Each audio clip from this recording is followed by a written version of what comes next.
Բացի այս գործին անդրադառնալը նաև համատեքստի նախընտրական շրջանում այսպիսի մեղադրանք ըստ ձեզ սա ինչպես կազդի ընդհանուր առմամբ պրոցեսների վրա եւ նաեւ ձեր ուժի հետագա գործունեության վրա։ Իմ պատկերացմամբ նման երևույթները եւս մեկ անգամ ապացուցում են, որ քրեիրավական համակարգը եւ արդարադատության համակարգը ամբողջապես օգտագործվում են Նիկոլ Փաշինյանի քաղաքական խոստումները եւ շանտաժը արդարացնելու համար, որովհետեւ ես վստահ եմ, որ թե կնիշները, թե դատախազները իմանում են թե ում վրա նոր գործ պետք է կարեն Նիկոլ Փաշինյանի լայվերից եւ ելույթներից։ Մենք տեսնում ենք բազմատեսակ խախտումներ, նախընտրական, մենք տեսնում ենք վարչական ռեսուրսի օգտագործում, բայց բնականաբար տվյալ երևույթները դատարան չեն հասնում։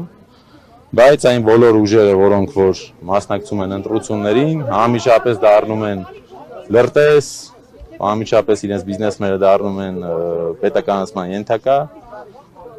Մեր քաղաքական միավորի մեջ արդեն կա երկու տեխնացու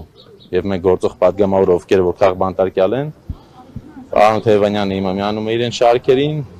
այս բոլոր մարդիկ, ովքեր այսօր շաղերի հետևում են, իրենց գործած միակ մեղքերն են, որ պայքարում են Նիկոլ Փաշինյանի դեմ։